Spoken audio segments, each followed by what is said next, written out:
ठीक है। अब देखिए दूसरे नंबर पे जल वाष्प।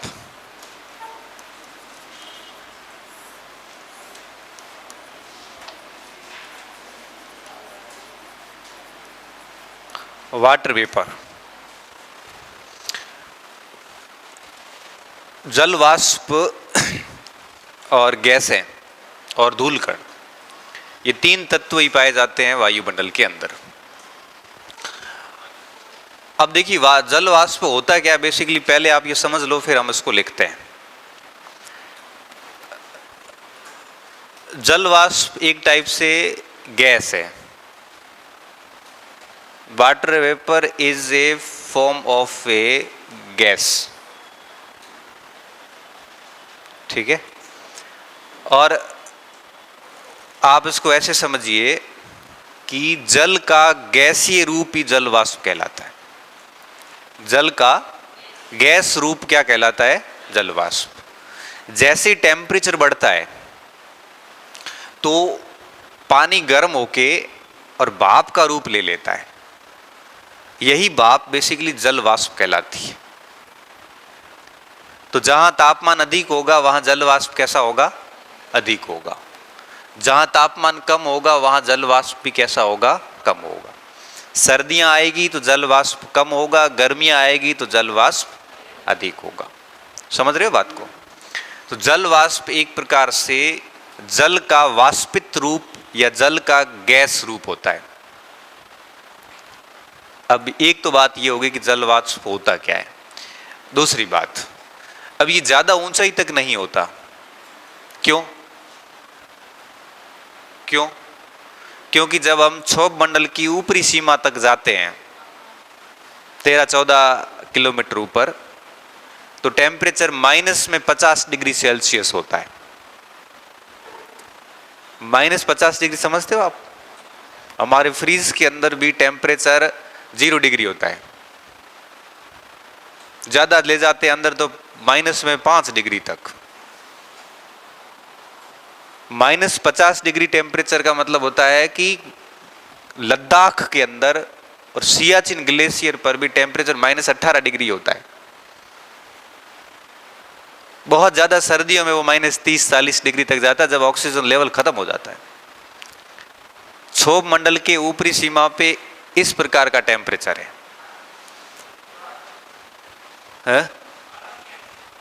कारण वारण तो क्षोभ मंडल में पढ़ा हूं, जाना थोड़ी पढ़ा हूं। कारण बताएंगे, बात सब चीजें होगी, क्लियर होगी। लेकिन अभी हम जल वाष्प समझ रहे हैं। अभी हमें इतना ही ध्यान रखना है कि जैसे जैसे ऊपर जाते हैं वैसे वैसे तापमान घटता जाता है। और क्षोभ मंडल की ऊपरी सीमा पे हाल ये होते हैं कि बर्फ बन जाती है। ऊपर में गड़ा आया करे कदे कदे, गड़ा पड़े थारे समझ में बात आई कभी? गड़ा ऊपर में किया बनया, पानी कहां से आया? गड़े नाम ली पानी आ गया। तो गड़े जो आते हैं ना, गड़े ओले जैसे हम बोलते हैं, ये ऊपर के क्षोभ मंडल के कम तापमान के कारण पानी जम जाता है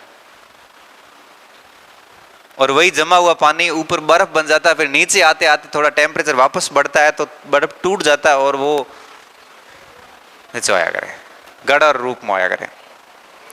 थाना की लागो अंदर भगवान बैठा बैठा गड़ा नौकरी आया है। तो ऊपर क्या होता है? टेम्परेचर कम होता जाता है। तो जल वाष्प चूंकि गर्म होता है, भाई गैस का जल का गैसीय रूप जल वाष्प कहलाता। तो जल वाष्प का टेम्परेचर बहुत होता है, 100-150 डिग्री सेल्सियस के आसपास ऐसे। और यही जल वाष्प जब ऊपर जाएगा तो ऊपर टेम्परेचर क्या होता जाता है? कम। और कम टेम्परेचर में जल वाष्प अपना गैस रूप बनाने में सफल, और वो कॉन्सोलेट संघनन करना शुरू करता है। संघनन करके और बादल बन जाते हैं। अगर ऊपर टेम्परेचर कम नहीं होता तो कभी बादल नहीं बन पाते। भगवान की सिस्टम बनाए हुए। यहां से जल वाष्प ऊपर जाता है, ऊपर टेम्परेचर माइनस में जाता है तो माइनस का टेम्परेचर जल वाष्प सहन नहीं कर पाता और इकट्ठा हो जाता है। इकट्ठे होने को हम संघनन कहते हैं, और संघनन से बादल बनते हैं। बादल बनने के बाद बादल जब जल वाष्प इकट्ठा होता है बादल बनता है, बादल थोड़े भारी हो जाते हैं, भारी होते वो नीचे आ जाते हैं, और नीचे आते पहाड़ों से टकरा के फट जाते हैं। कई बार नीचे की हीट से पिघल जाते हैं। आज जौने पिघलियो बादल बना, थोड़ा नीचे आया, मरुस्थल एडी गर्मी थी तो वो बादल बारिश होगी बाड़मेर के अंदर, पता ही नहीं आपको। मुझे भी पता नहीं चला, बाहर निकला सड़क पूरी पानी पानी। मैंने घर वालों को पूछा क्या हुआ, तो कि बारिश आई थी। अच्छा, आज बारिश आई थी।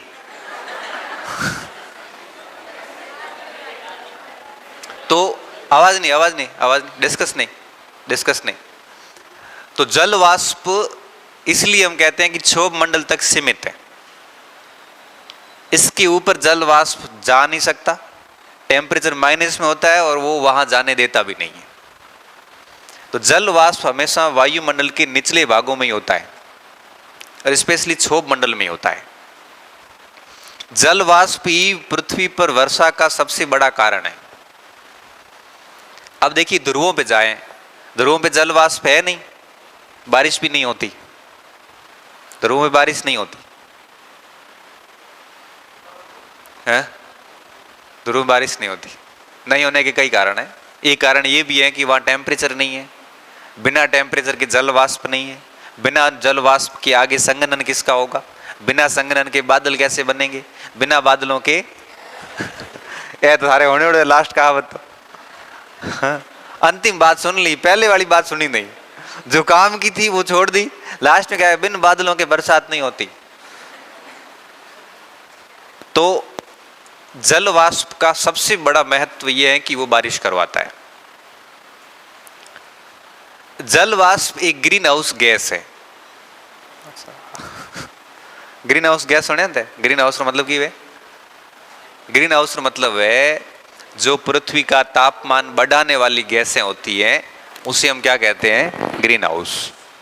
ग्रीन हाउस क्यों कहते हैं? क्योंकि पृथ्वी के ऊपर उत्तरी ध्रुव यहाँ पे तापमान नहीं है। मैंने कहा ना यहाँ पे तापमान नहीं है, बिना तापमान के पौधे नहीं होते। तो ये लोग क्या करते हैं, पौधों को उगाने के लिए कांच का घर बनाते हैं, कांच का, और उसके पौधे के अंदर कांच के गिलास के अंदर पौधा लगा देते हैं। फिर उस कांच की गिलास की खास बात क्या होती है कि सूर्य की किरणें अंदर आ तो सकती है लेकिन जा नहीं सकती, और वो किरणें जैसी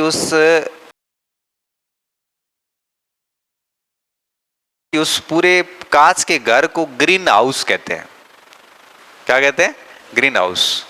तो ग्रीन हाउस ऐसा क्षेत्र होता है जो तापमान को बढ़ाता है।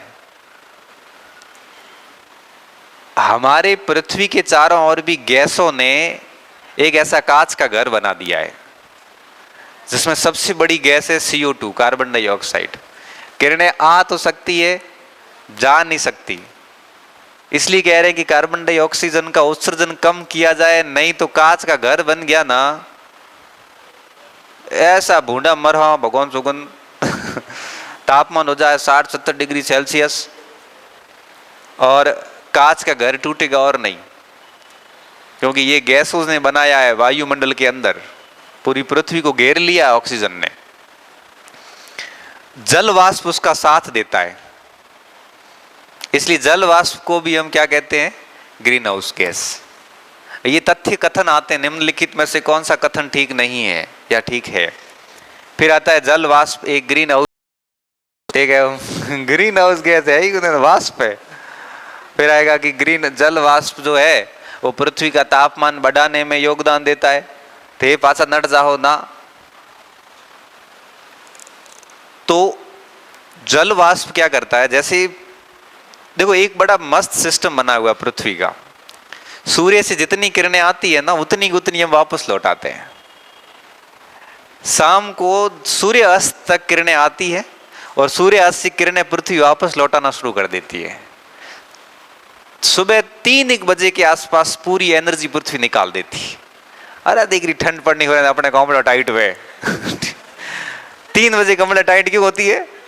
क्योंकि पृथ्वी अपनी एनर्जी पूरी वापस बेच चुकी होती है। और शाम को 5-6 बजे तक पृथ्वी एनर्जी प्राप्त करती है।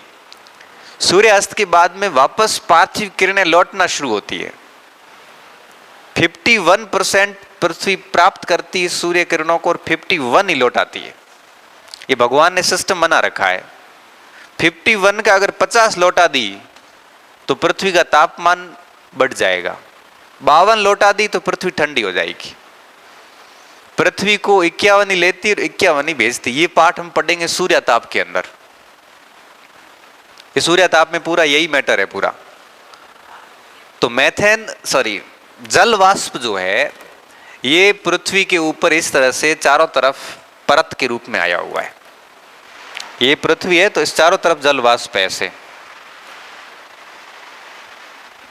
और साथ साथ में इसके साथ में CO2 भी है। बारिश आई है, बारिश यहाँ थोड़ी छेगी आवन जगी जावे बाजी। हाँ बाहर हाथ काटे छोड़ जो है बरस आई को हाथ काट देख ले तो 2-3 छोटा कर जाता कोई। तो जल वाष्प क्या करता है, यहां से जो पृथ्वी किरणें भेजती है रात को, ये किरणें जैसे ही जल वाष्प के पास में आती है, जल वाष्प इन किरणों को अवशोषित कर लेता है और वापस भेज देता है। करना क्या था, रूल्स ये था कि इनको पार करके आगे जाना था। जल वाष्प की ये परत क्या करती है, इनको एब्सॉर्ब कर लेती है और उसके साथ ही वापस भेज देती है। इसलिए कहते हैं कि पृथ्वी के ताप की 2 स्रोत हैं, एक तो सूर्य की किरणें और दूसरा जल वाष्प। पृथ्वी के ताप के 2 स्रोत हैं, एक सूर्य की किरणें और दूसरा। अब जल वाष्प क्या होता है कि तापमान अच्छी तरीके से बढ़ाता है। कैसे करता है, जैसे मान लो यहां से जो किरणें जाएगी ऊपर, जल वाष्प ने एब्सॉर्ब कर ली, अवशोषित कर ली। जल वाष्प वापस ऐसे नहीं भेजता है, वो चारों तरफ से फैला देता है। इससे क्या होता है कि तापमान बैलेंस रहता है। जहां कम है वहां तापमान ठीक हो जाता है, जहां अधिक था वहां तापमान कम हो जाता है। तो पृथ्वी के ताप का संतुलन करने का काम कौन करता है, इसलिए जल वाष्प को पृथ्वी की कंबल कहा जाता है। कंबल की काम किया करे, कंबल भी यही काम करे। कंबल का काम ये होता है कि वो भी तापमान को संतुलित करता है। ठीक है, तो जल वाष्प पृथ्वी के लिए एक अच्छा तत्व माना जाता है जो तापमान को बैलेंस करता है विभिन्न स्थानों पे, साथ साथ में वर्षा का कारण बनता है। और इसके अलावा जल वाष्प जो है वो आपके सूर्य से आने वाली किरणों को भी रोकता है। तो कहने का मतलब है कि जल वाष्प के अच्छे खासे उपयोग है। अब इस पूरे वायुमंडल के अंदर अगर अपन जल वाष्प की बात करें तो 0.2% से लेकर 4% तक जल वाष्प है। 0.2 से लेकर 4% तक, अधिकतम 4% जल वाष्प है। मतलब क्या हुआ इस बात का, इस बात का मतलब ये है कि मान लो एक वर्ग सेंटीमीटर, या यूं कहिए कि मैं जितना क्षेत्र पे बैठा हूं इस पूरे क्षेत्र का एरिया निकालें, इसमें कुल जितने भी तत्व उसमें अगर जल वाष्प अधिक है तो हम कहेंगे कि 4% जल वाष्प है, 96% यहाँ पे गैसें हैं। जितना स्थान में घेर के बैठा हूं तो टोटल पूरे वायुमंडल का 4% मैक्सिमम जल वाष्प हो सकता है और मिनिमम कितना होता है 0.2%। अगर मैं आपसे ये सवाल करूं कि सबसे अधिक जल वाष्प कहां पे होगा, 0 डिग्री के ऊपर, ध्रुवों पे नहीं होगा। क्यों, वहां तापमान कम होता है। तो तापमान जहां कम है वहां पानी भाप बन के नहीं जा सकता, इसलिए जल वाष्प 0 डिग्री पे सबसे अधिक है और ध्रुवों पे सबसे कम है। 0.2 वाला मैटर वहां लागू होगा, 4 वाला कहां लागू होगा, 0 डिग्री के आसपास। दूसरा बिंदु, गर्मियों में ज्यादा होगा कि सर्दियों में, गर्मियों में ज्यादा होगा। तीसरा बिंदु, निम्नलिखित में से, अब उत्तर देना मेरा, निम्नलिखित में से कौन से क्षेत्रों में जल वाष्प जो है वो कम होता है। ऑप्शन तो सुन, निम्नलिखित बोलियो भाई।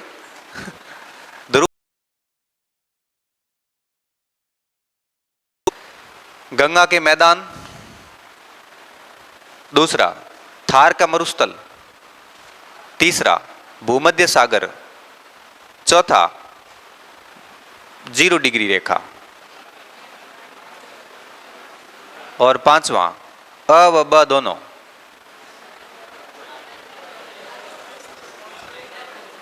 अब मैं हंसूंगा नहीं कोशिश खूब कर रहा हूं हंसना नहीं।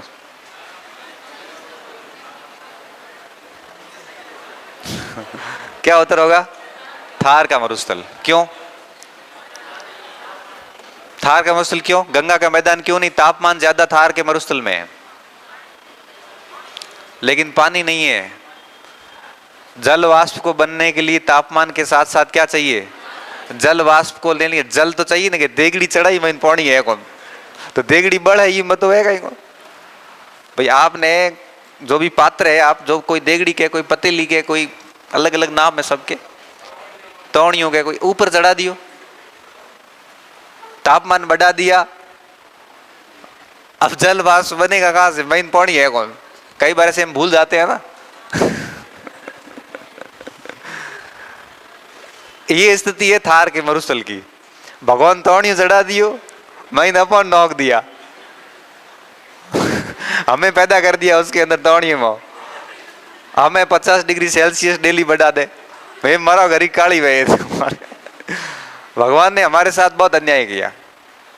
कि हमारे साथ क्या किया कि उन्होंने तौड़ियां चढ़ा तो दिया, उसमें पानी डाला ही नहीं, केवल हमें ही डाला। अब टेम्परेचर बहुत है और बिना पानी के ह्यूमिडिटी नहीं होती, बिना ह्यूमिडिटी की चुभता है तापमान। अब हमारे से तापमान ज्यादा सीकर झुंझुनू का है, लेकिन पता है वहां दिक्कत नहीं है, क्योंकि वहां जल वाष्प की मात्रा खूब है। आकी बाकी बेरा है पौनी घणो एत बे यहाँ जोड़ना पड़ा देड़ो कोई देखना पड़ता है। तो यहां पे वातावरण में जल वाष्प की कमी है, इसकी वजह से टेम्परेचर जो है वो हमें चुभता है। 5 मिनटों में हालत खराब हो जाए है बात तो मोहम अच्छी तरीके हम कौन जोड़ सके हमारे साथ। बड़े गाड़ी में आओ, एसी में आओ बेटोड़ा तो मां थेल लीड़ो को मैं आओ ऐसा चुभता है। वो भी 4 बजे आते हैं, तो 2 बजे मैं जब 2 बजे हालत और खराब होती है। आज आए थे ना? हाँ, अच्छा लगा? हाँ। तो अब लिखो जल वाष्प।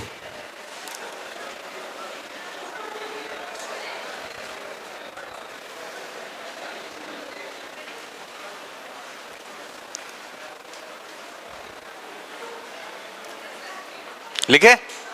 लिखो, हेडिंग दो जल वाष्प। अच्छा, एक शब्द आता है आर्द्रता। बहुत आर डिफरेंट थिंग्स, दोनों अलग चीजें हैं। आर्द्रता अलग है, जल वाष्प अलग है। ठीक है, आर्द्रता को हम ह्यूमिडिटी पढ़ेंगे उसमें जलवायु के अंदर थोड़ा बहुत, यहां नहीं पढ़ेंगे। ठीक है, यहां हम जल वाष्प को पढ़ रहे हैं और बहुत ही सामान्य बातें लिख लेते हैं। बाकी तो क्या जल वाष्प पे पूरा एक पाठ होता है, लेकिन यहां पे इतना खूब है। थारे लिए आज जो को जल वाष्प में बताए हैंग नहीं है, थारे जल वाष्प नौ में होने ढंग में रहतो कौन। अब लिखे सबसे पहले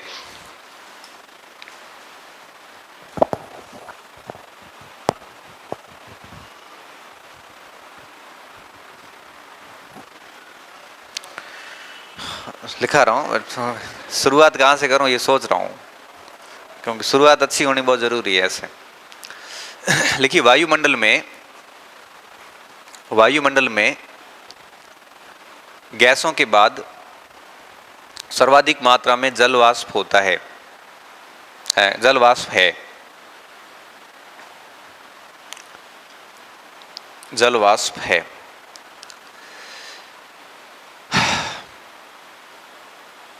वायुमंडल में इसकी मात्रा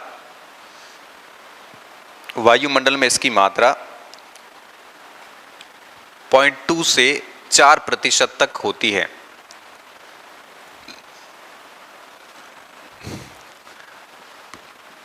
एक मिनट, 0.2 से 4% कोष्ठ में लिख लो। प्रति इकाई आयत और प्रति इकाई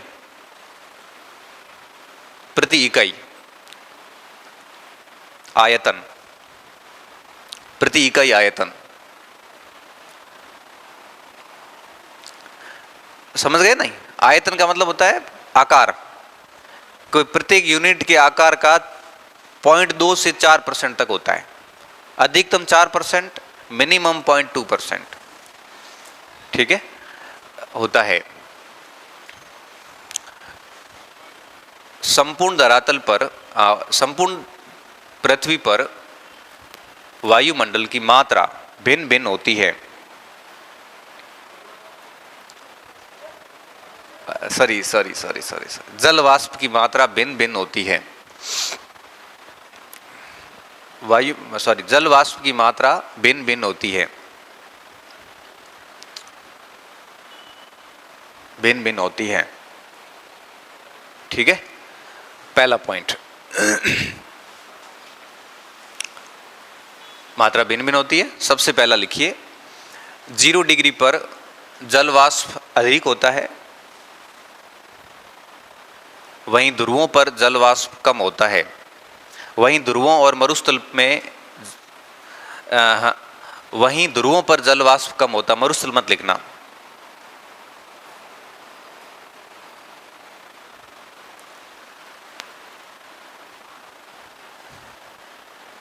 जल वाष्प कम होता है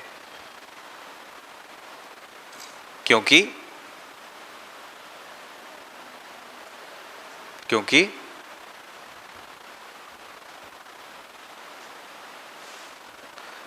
तापमान व जल वाष्प के मध्य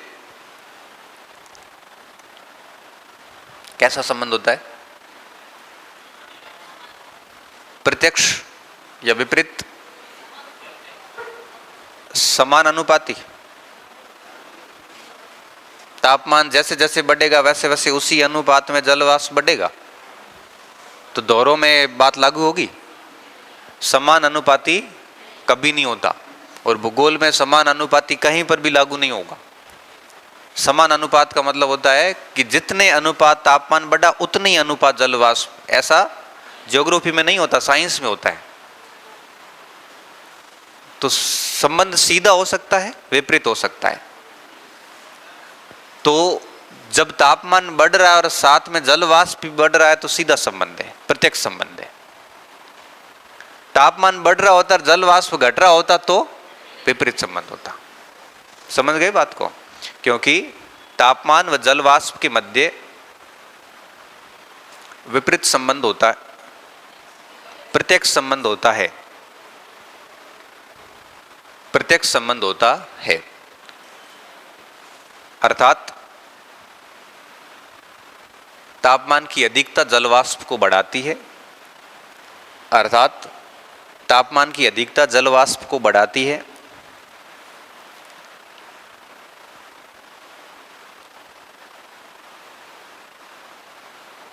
और तापमान की कमी जल वाष्प को घटाती है।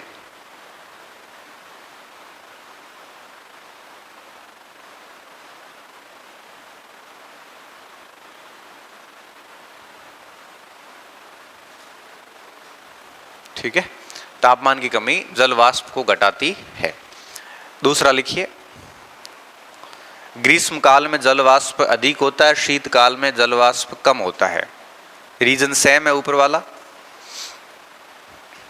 ग्रीष्म काल में जल वाष्प अधिक होता है, शीतकाल में जल वाष्प कम होता है।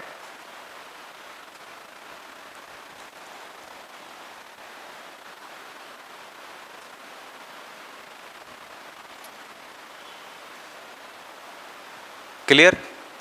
एक बात समझनी है बस, टेम्परेचर और वाटर वेपर के बीच में डायरेक्ट रिलेशन है। तापमान बढ़ेगा, वाटर वेपर बढ़ेगा। अगर इसको याद रख लोगे तो ये तीनों पॉइंट याद अपने आप हो जाएंगे, रटने की जरूरत पड़ेगी नहीं। ठीक है, एक और पॉइंट,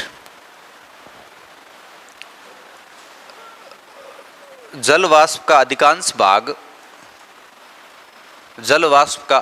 भाग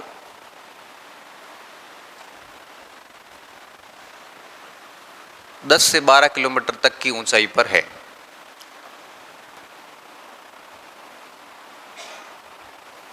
दस से 12 किलोमीटर तक की ऊंचाई पर विद्यमान है।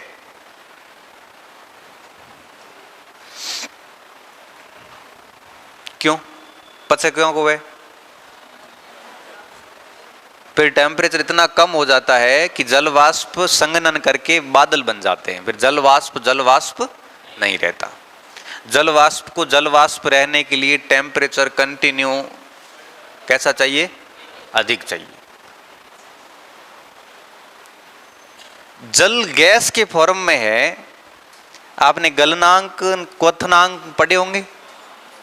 कोई भी धातु हो या कोई तत्व हो, उसको पिघलाकर फिर उसको क्वथनांक की, क्वथनांक का मतलब क्या होता है? जब वो वायु बन जाता है, वाष्प बन जाता है। तो क्वथनांक के बिंदु पे किसी भी तत्व को रहने के लिए टेम्परेचर कैसा चाहिए? अधिक चाहिए। तो सीधी सी बात है, जब अपन धरातल से ऊपर जाते हैं तो टेम्परेचर कम होता जाता है। कम होने का एक कारण ये भी है कि टेम्परेचर पृथ्वी के तपने से होता है। जैसे जैसे ऊपर जाते हैं पृथ्वी से हमारा संपर्क खत्म होता जाता है।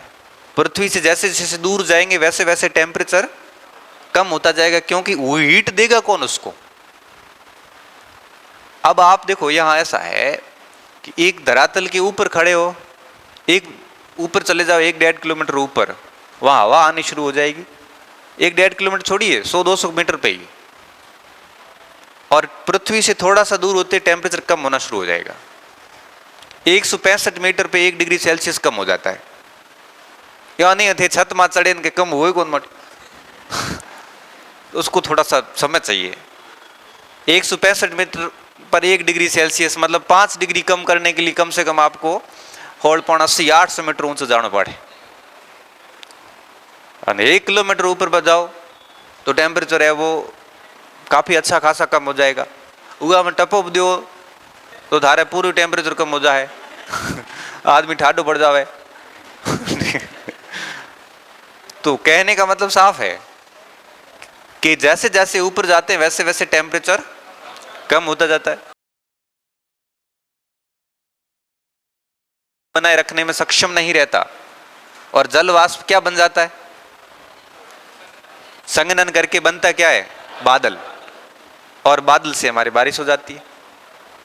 गजब सिस्टम में, जितना पानी ऊपर गया वापस नीचे आता है, जितना ऊपर गया वो वापस नीचे आता है, और इस तरह से काम चलता है। पानी नष्ट नहीं होता है, पानी बस प्रदूषित होता है। जितना यूज करेंगे पानी उतना उतना वापस जाएगा बाहर। अब लिखिए आगे, ये तीसरा पॉइंट,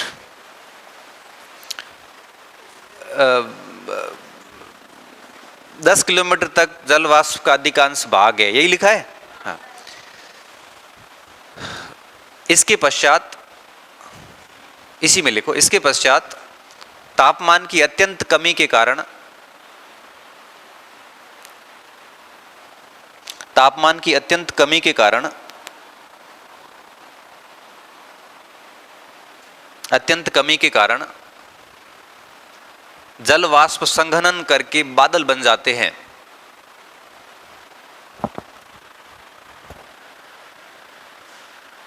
जल वाष्प संघनन करके बादल बन जाते हैं।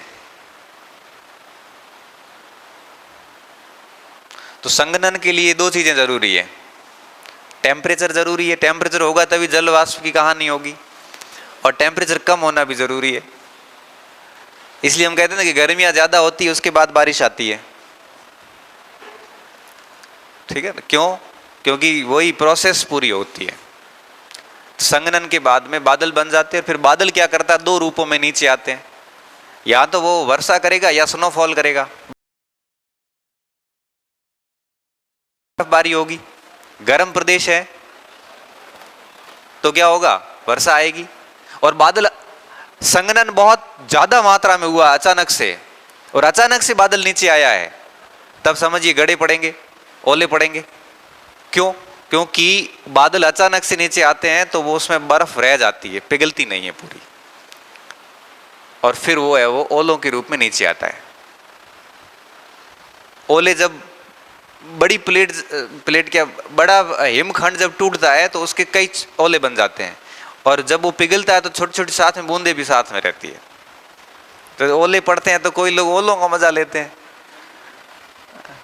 और मजबूत भी होता है ओला, पिघलने में काफी टाइम लेता है क्योंकि ऊपर के एटमॉस्फेयर से बना हुआ है वो।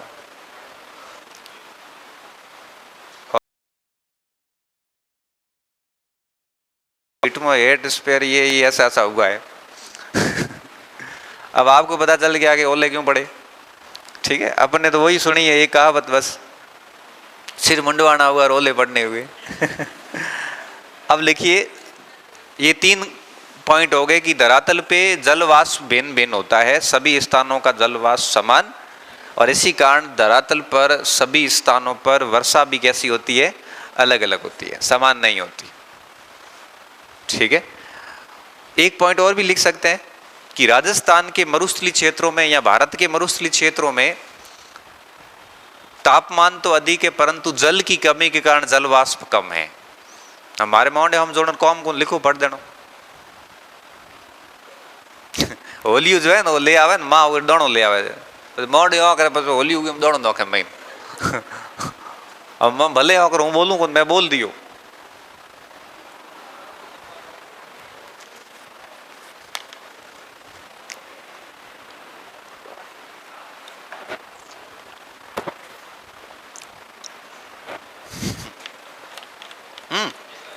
एक बार और होली वाली स्थिति उड़ी है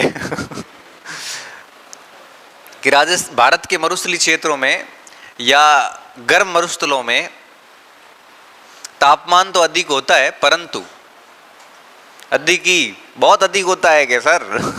तापमान तो अधिक होता है परंतु जल राशि की कमी के कारण, ऐसे जल की कमी नहीं है, पानी घना ही हमारे, जल राशि नहीं है, मास लेवल पे वाटर नहीं है हमारे पास में, जल राशि की कमी के कारण जल वाष्प का अभाव रहता है या जल वाष्प कम होता है। तापमान तो अधिक है, जल राशि की कमी के कारण जल वाष्प में कमी रहती है। राशि का मतलब होता है जब बड़ी मात्रा में कोई इकाई हो। वायु राशियां कहते हैं, आप पढ़ते हैं एयर मासेस। वायु राशि किसे कहते हैं? जब वायु एक ही नेचर की वायु जब बड़ी मात्रा में संघनित हो तो उसे वायु राशि कहते हैं। वायु राशियां भी बादल बनाने में सहायक होती है। अब लिखिए जल वाष्प के उपयोग क्या है, महत्व, सॉरी जल वाष्प के महत्व। ये कोर्स इसलिए ज्यादा समय लेता है, बाकी टीचर्स की तरह मैं भी लिखा सकता था कि इसमें गैसें ये 8 है, सारणी बना दो और नीचे नोट और फिर सीधा 6 मंडल पे आ जाता। हमारे क्लासेस में समय लगने का, कोर्स पूरा नहीं होने का ये कारण है, जब जल वाष्प पे पूरी ये क्लास लग जाती है। अब मैं आपको बिना जल वाष्प के बारे में बताए हुए कैसे क्लास आगे बढ़ाऊं?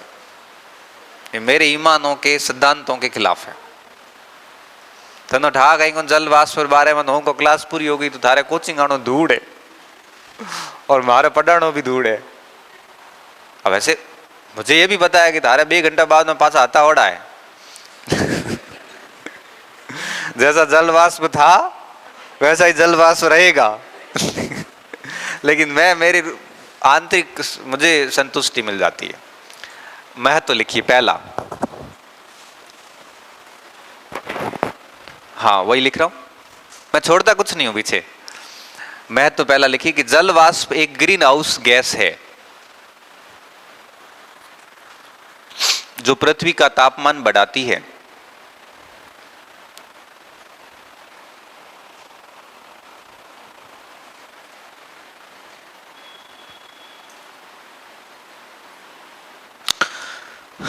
पृथ्वी का तापमान बढ़ाती है।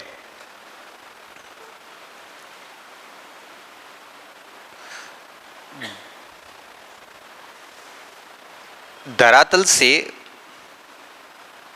इसी में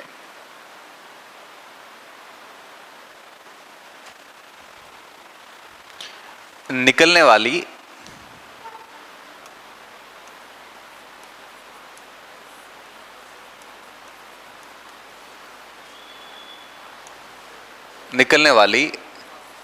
दीर्घ पार्थिव किरणों,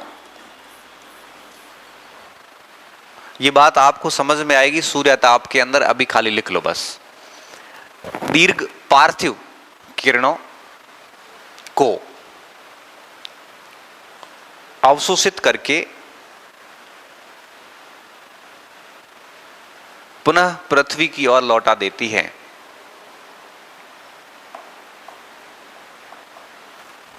पुनः पृथ्वी की ओर लौटा देती है।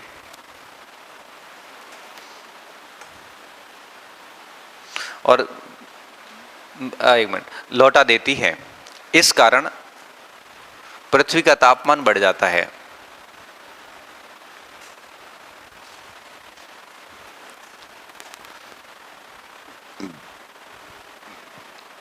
अब इसकी खास बात एक और भी होती है, जल से आने वाली किरणों को भी अवशोषित करती है और सूर्य से किरणें आने वाली किरणों को भी अवशोषित करती है। फिर करती क्या है, सूर्य से जो किरणें आती है उसको वापस नहीं भेजती, हुई ना नीचे भेजे। धरातल से जाती है वो तो वापस जानी चाहिए थी, उसको ऊपर जाने नहीं देती। और जो सूर्य से आती है उसको भी वापस नीचे भेज देती है। अब ये बात हमें पता है, लेकिन हम करें क्या उस जल वाष्प का, बताओ। अब जल वाष्प का यही है कि वहां ऊपर जाके टेम्परेचर है वो कम कर दो। टेम्परेचर कम करोगे तो जल वाष्प में मजा हो जाए हाथों हाथ। और अगर जब तक टेम्परेचर कम अधिक रहेगा तब तक जल वाष्प जिंदा रहेगा। और वो तो रहना, ये हम प्रकृति के साथ कुछ नहीं कर सकते। इसलिए कहते हैं कि सूर्य के बाद पृथ्वी को गर्म करने का दूसरा सबसे महत्वपूर्ण कारण कौन सा है, जल वाष्प।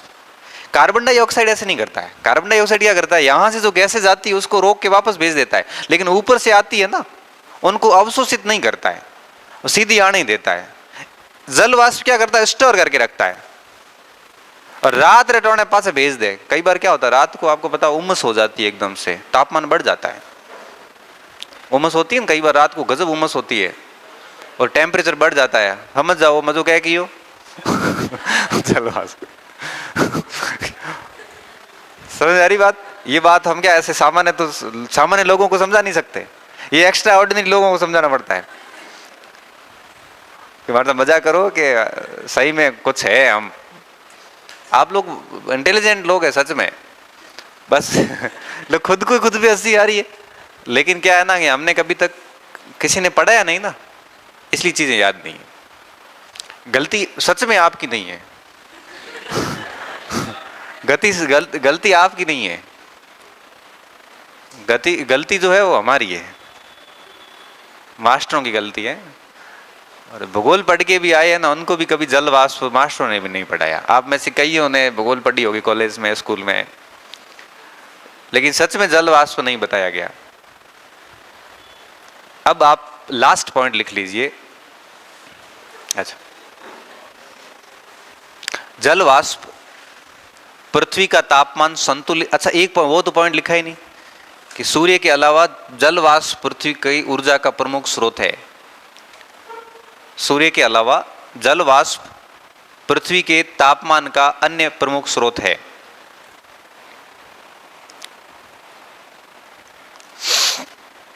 अन्य प्रमुख स्रोत है। जल वाष्प सूर्य के अलावा पृथ्वी के तापमान का अन्य प्रमुख स्रोत है। मुख्य स्रोत तो कौन सा है, सूर्य। जल वाष्प भी काम सूर्य के ही आगे बढ़ाता, खुद की कोई ऊर्जा नहीं है।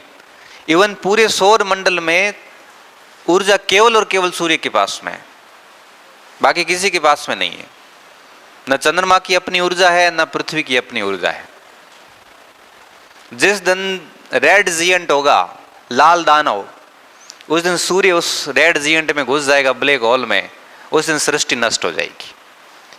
एक हर तारा रेड जिएंट में जाता है। तारे की अपनी एक आयु होती है, आपने पढ़ी नहीं होगी भूगोल में। तारा धीरे धीरे धीरे हाइड्रोजन हीलियम में कन्वर्ट होते होते होते लाल कलर का हो जाता है। सूर्य लाल कलर का होगा। रेड जिएंट होने के बाद में ब्लैक होल में घुसता है। ब्लैक होल में तारा खत्म हो जाता है। इसकी अवधारणा भारत के वैज्ञानिक चंद्रशेखर ने दी थी और उसी को उस पे नोबेल पुरस्कार मिला हुआ है। थारे हुए में लेन देन कहीं को। ब्लैक होल की घटना, हर तारा अंत में कहा जाता है?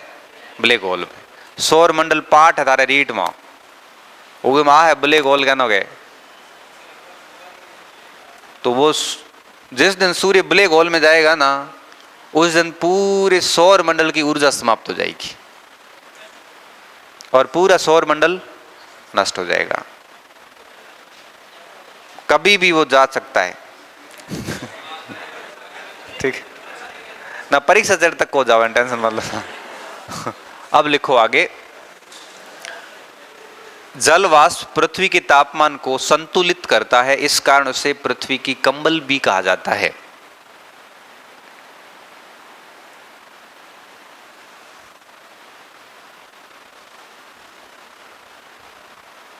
भी कहा जाता है, उससे आगे तो मैंने बोल दिया। भी कहा जाता है।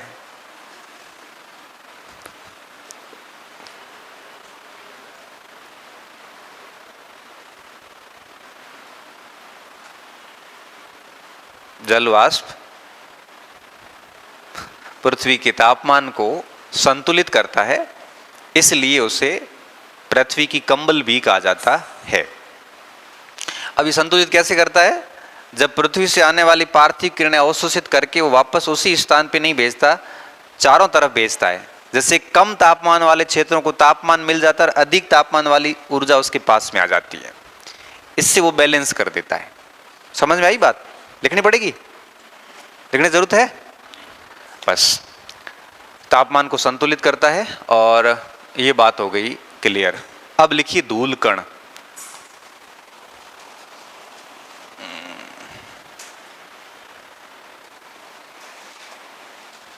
धूल कण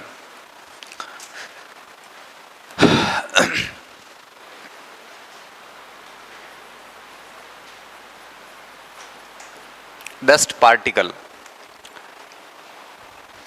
अब धूल कण की अगर अपन बात करें ना, तो जब भी ज्वालामुखी आते हैं तो ज्वालामुखी के दौरान जो पायरोक्लास्ट निकलता है वो वायुमंडल में क्या बढ़ाता है? धूल कण। दूसरी, जब भी उल्का पिंड टूटते हैं तो वो भी क्या बढ़ाता है? धूल कण। इसके साथ साथ जो भी प्रदूषणकारी गतिविधियां धरातल के ऊपर होती है, ये भी क्या बढ़ाते हैं? धूल कण। धूल कण चूंकि भारी होता है बाकी की तुलना में, तो सीधी सी बात है कि क्षोभ मंडल से ऊपर कुछ भी नहीं है। वैसे गैस है तो फिर भी 90-100 किलोमीटर तक है। जल वाष्प और धूल कण भारी है तो वो बहुत, वैसे जल वाष्प भारी नहीं है लेकिन वो तापमान के कारण ज्यादा ऊंचाई पे नहीं है। धूल कण में भार होता है, इस वजह से वो ज्यादा ऊंचाई पे नहीं है। तो 10, 12, 15 किलोमीटर तक धूल कण है, उसके बाद धूल कण नहीं है। अब ये जो धूल कण होते हैं ये जाते रहते हैं, आते रहते हैं। जब भी ज्वालामुखी जैसी घटना होती है तब धूल कण जाते हैं, बारिश के साथ वापस आ जाते हैं। बारिश के साथ में हमेशा धूल कण आते हैं। अब बारिश का पानी इकट्ठा करना किसी पात्र में, अभी बाहर रखता ना कुंडो बाल्टी वगैरह, छत के नीचे, कई बार सीधे नीचे होता है, तब आप देखना उसमें पानी बहुत शुद्ध होता है, क्योंकि पानी का सबसे शुद्धतम रूप माना जाता है वर्षा जल, शुद्धतम रूप। फिर उसके पैंदे में आप देखोगे ना पात्र के, तो आपको रेत दिखती है हल्की सी, वो है धूल कण। जो ऊपर गए हैं बारिश के साथ वापस आएंगे, जाएंगे आएंगे, इस तरह से इसका बैलेंस बना रहता है। कोई मात्रा नहीं है, कोई परसेंटेज नहीं है। अब बात ये आती है कि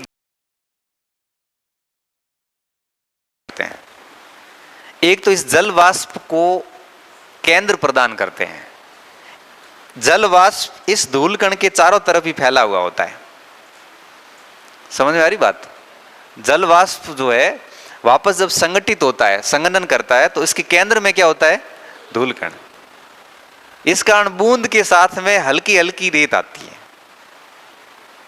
इसलिए इसको आर्द्रता ग्राही नाभिक बोलते हैं। नाभि में रहता है ये और आसपास आर्द्रता को ग्रहण करता है, जल वाष्प को ग्रहण करता है। धूलकण नहीं होते तो शायद नहीं बनती, जो बूंदे बनती हैं उसमें इसका योगदान है। और दूसरा प्रकीर्णन, साइंस में जो आता है, ये प्रकीर्णन में भी इसका बहुत बड़ा योगदान है। ठीक है, इतने बातों गणे बड़े वह तो कोई होना हो रही इतने जे के लिखो।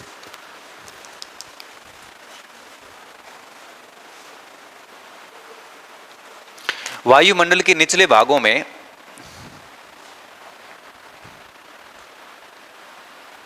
वायुमंडल के निचले भागों में पाए जाने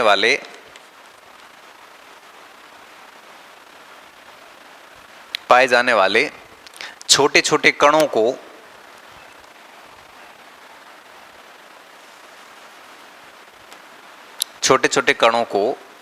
धूल कण कहा जाता है।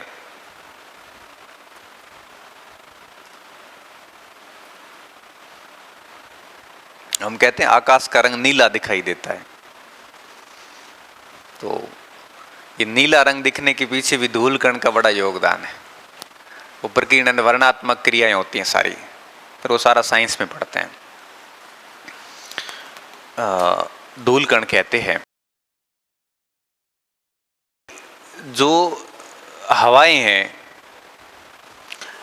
जब हवाएं ऊंचाई तक चलती है तो कई बार धूल कण बहुत ऊपर तक भी चले जाते हैं, लेकिन इसका मतलब ये नहीं है कि धूल कण बहुत ऊंचाई तक पाए जाते हैं या बहुत ज्यादा है। धूल कण मोस्टली क्षोभ मंडल में ही है। अब कई बार जैसे बहुत खतरनाक ज्वालामुखी प्रस्फुटन होता है तो समताप मंडल तक भी चले जाते हैं, लेकिन इससे ऊपर फिर धूल कण नहीं है। ठीक है, वायुमंडल में धूल कण पाए जाते हैं, लिख लिया। धूल कण कहते हैं। धूल कण की उत्पत्ति के पीछे निम्न कारण जिम्मेदार है।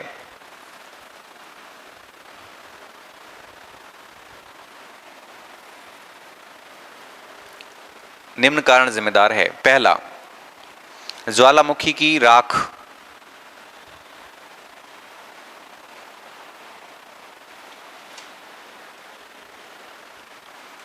ज्वालामुखी की राख। दूसरा, उल्का पिंडों का टूटना। उल्का पिंडों का टूटना।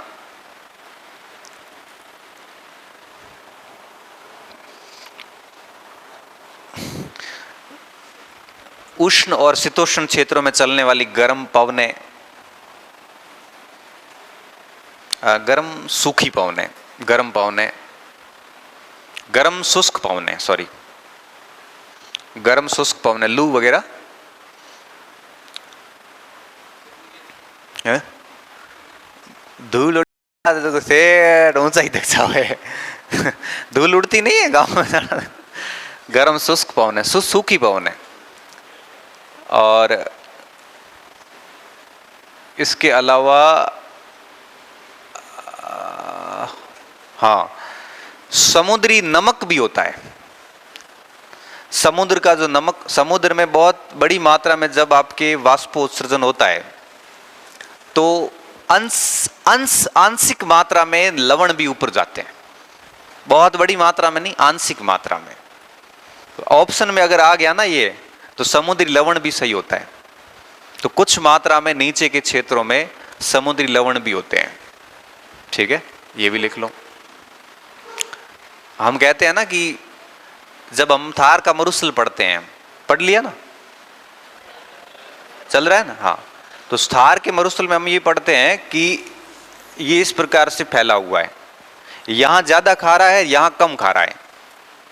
गंगानगर में कम खारा, नीचे सुरई वगैरह में ज्यादा खारा है, ये पढ़ते हैं हम। इसके पीछे के कारणों की अगर मैं व्याख्या करूं तो एक मेन कारण है, जब कच्छ की खाड़ी से हवाएं चलती है तो कच्छ की खाड़ी से अपने साथ में नमक लेती है। वो नमक आपके जैसे ही इस क्षेत्रों में प्रवेश करता है तो यहाँ पे वो नमक ज्यादा मात्रा में गिर जाता है। फिर जैसे जैसे पवनें आगे बढ़ती, नमक विहीन होती जाती है और यहाँ तक आते आते उन पवनों में नमक शेष नहीं बचता। और यहाँ पे ये क्षेत्र जो है वो कम खारे होते हैं। मरुस्थल इतना ज्यादा खारा नहीं है यहाँ पे। यहाँ आपको कैल्शियम की मात्रा सबसे अधिक मिलेगी, और कैल्शियम युक्त चट्टानें विसरोई में सबसे ज्यादा है। एक कारण ये भी है, हालांकि कई कारण है यहाँ पे, कैल्सिफिकेशन वगैरह, एक कारण ये है। इसका मतलब क्या हुआ? इसका मतलब ये हुआ कि जब भी पवनें चलती है तो अपने साथ में नमक भी लेती है, और ये नमक जो है वो आपके कई बार वायुमंडल में धूल कणों का कारण बनते हैं। तो लिख लो समुद्री नमक, ठीक है, इत्यादि इत्यादि। अब आपसे अगर कोई यूं ही नॉर्मल पूछ ले कि पूरी पृथ्वी पे ये जो ग्लोब बना हुआ है, इस पूरे ग्लोब पे सबसे अधिक धूल कण कहां पे होंगे? 0 डिग्री पे, ध्रुवों पे, या कहीं और? बोलो कहीं और।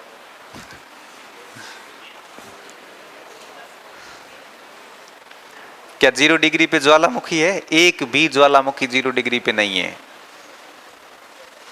एक सिंगल ज्वालामुखी 0 डिग्री पे नहीं है। 0 डिग्री बोलो ध्रुव। ध्रुव मैं ही को बोलो ना, मैं इस स्तर का डांटते हो, हम नहीं बोलेंगे अब। भले मत बोलो, बोलना तो पड़ी। कहां हो सकता है? परिप्रशांत महासागर।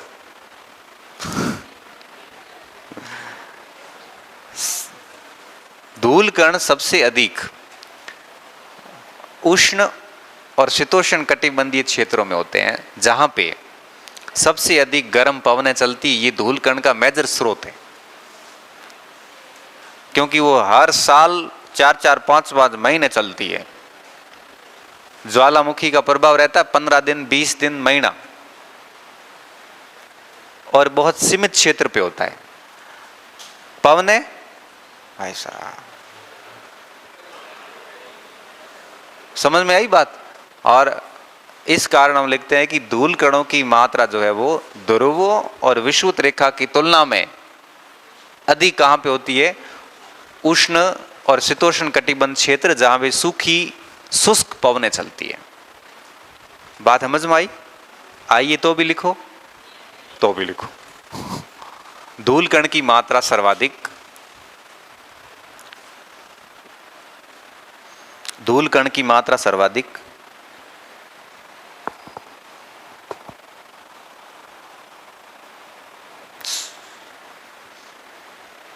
सैटरडे आ गया है, कल संडे है।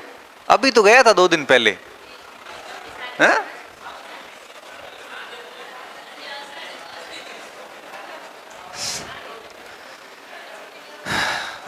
सात दिन में टॉपिक कर लिया ना ज्वालामुखी हमने।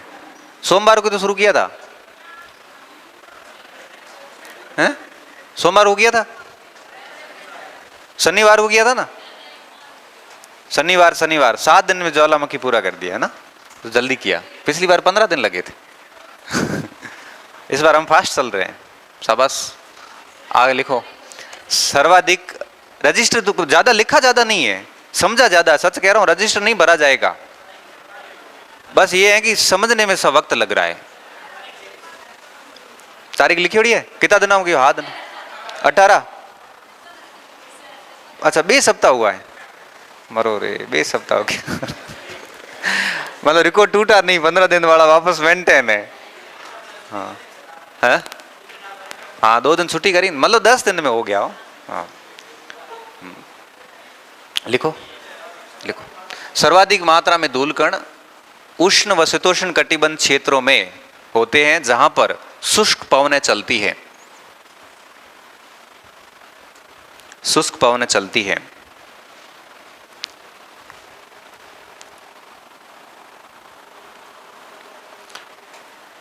और आखिरी बात लिख लो, वायुमंडल में वायुमंडलीय गैसों तथा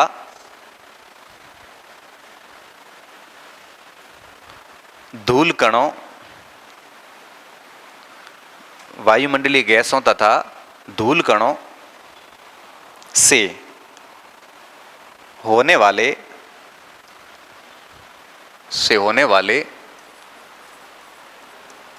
वर्णात्मक प्रकीर्णन,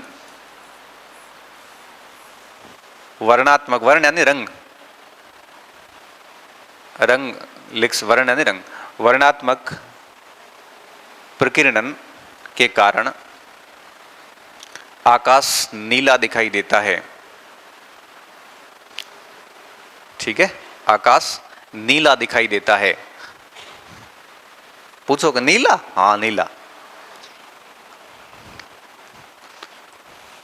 आकाश नीला दिखाई देता है। इस बात को मैं समझाऊं तो बहुत सामान्य पॉइंट है। होता क्या है, जो गैसें हैं ऊपर, गैसों के और धूल कणों के बीच में जब एक प्रकार से आपसी रिएक्शन होते हैं तो कई प्रकार के रंग उत्पन्न होते हैं। विबग्योर जैसे हम कहते हैं, सप्तवर्णी विबग्योर, सुना नहीं? वो बैनिया पिनाला, वो इंद्रधनुषी रंग, और यही प्रकीर्णन आकाश को नीला दिखाता। पूरी प्रक्रिया है इसकी, साइंस में पढ़ते हैं हम लोग। और एक अंतिम बात इसमें और लिख लो कि धूल कणों को आर्द्रताग्राही नाभिक कहा जाता है। आर्द्रताग्राही, आर्द्रताग्राही नाभिक कहा जाता है।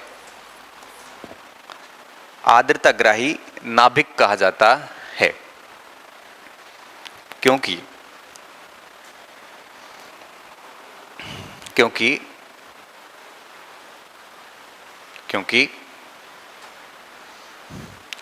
जल वाष्प के केंद्र में या नाभि में धूल कण होते हैं। जल वाष्प के केंद्र में अथवा नाभि में धूल कण होते हैं।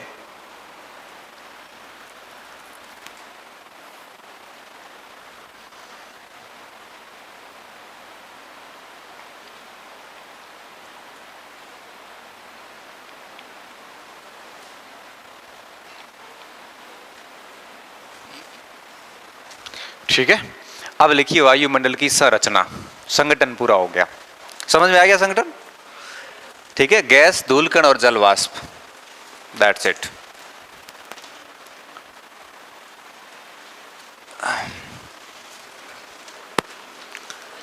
वायुमंडल की संरचना।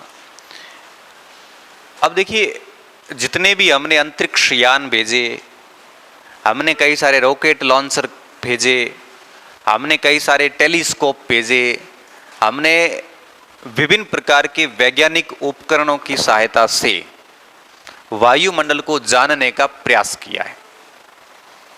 और अभी तक हम लगभग 2500 किलोमीटर ऊपर तक की जानकारियां हासिल कर चुके हैं। कितनी? 2500 किलोमीटर तक की जानकारियां हासिल कर चुके हैं।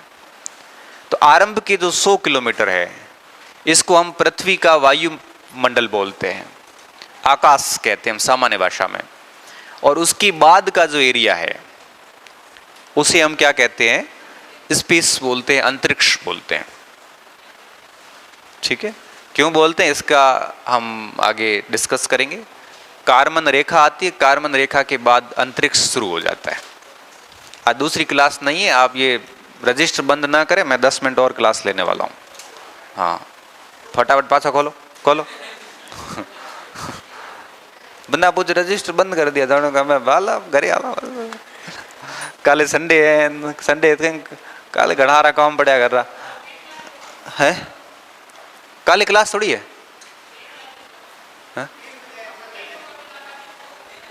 3 बजे आनो काले।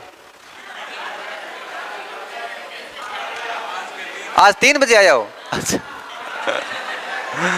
अच्छा, आज टेस्ट था? अच्छा, ठीक हुआ? गलतियां थी कम थी? आंसर किया है कि तब करेंगे सर, गौर करें इसके ऊपर। हाँ, अब देखिए, हमने विभिन्न स्रोतों से, आवाज नहीं, मैं 4 लाइनें तो लिखवाऊंगा, उसके बाद ही छोड़ूंगा। टॉपिक शुरू होना जरूरी है ना, समझाया गणा ही हमें। 4 लाइन लिखिए, वायुमंडल की संरचना। इसमें लिखना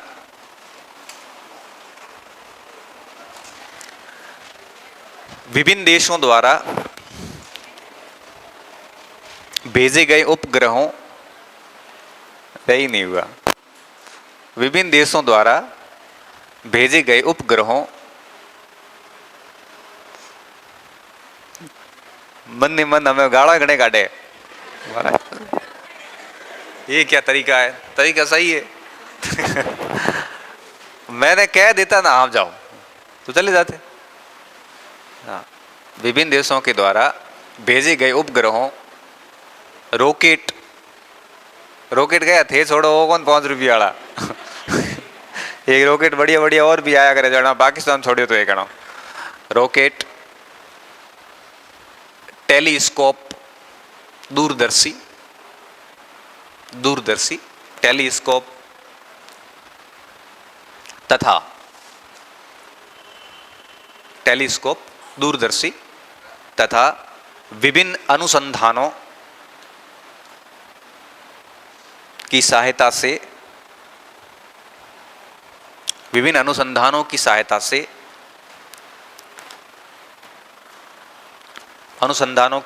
से धरातल से 2500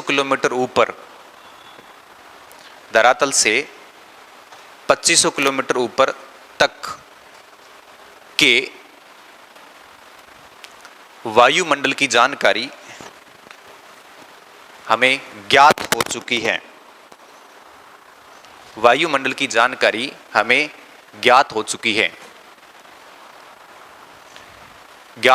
है। इन ज्ञात जानकारियों के आधार पर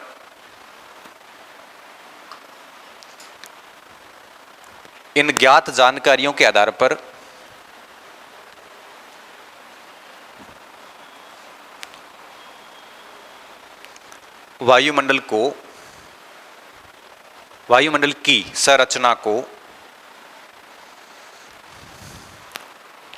2 आधारों पर वर्गीकृत किया गया है।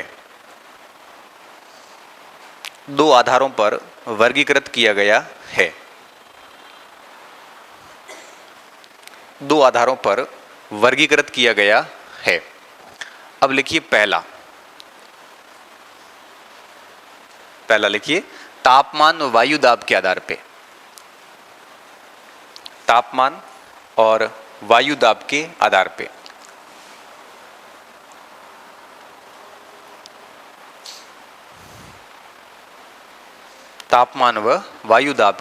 आधार पे ये सवाल सीधा पूछते हैं कि पृथ्वी के वायुमंडल की संरचना को मुख्य रूप से कौन से आधार पे विभाजित किया है? तापमान और वायु दाब के आधार पे। अब आप समझिए, पृथ्वी का औसत तापमान है 15 डिग्री सेल्सियस। कितना है? आप इसको देख पा रहे होंगे, ये 15 डिग्री सेल्सियस है। ये 20 डिग्री है, फिर 0 डिग्री, फिर -20, -40, -60, -80, -100 डिग्री। इधर जाएंगे तापमान बढ़ेगा, इधर जाएंगे तापमान घटेगा। जब ये 0 किलोमीटर है, अब क्षोभ मंडल में तापमान 15 डिग्री सेल्सियस से लगातार घटना शुरू हो जाता है और क्षोभ मंडल की ऊपरी सीमा तक यहां पहुंच जाता है। ये है आपके -50 डिग्री सेल्सियस। और फिर समताप मंडल में ये -50 डिग्री सेल्सियस तक, क्षोभ मंडल में -50 डिग्री सेल्सियस लास्ट तक पहुंचता है। फिर समताप मंडल शुरू होता है, तापमान वापस बढ़ना शुरू होता है। बढ़ते बढ़ते इस जगह पे आता है, ये है आपके -10 के आसपास तापमान बढ़ता है और 0 डिग्री नहीं पहुंचता, लगभग -10 डिग्री तक आ जाता है। फिर ये समताप की सीमा आती है।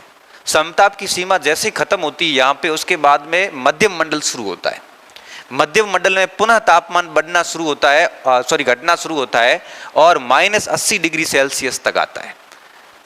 सबसे कम तापमान पूरे वायुमंडल में कौन से मंडल में है?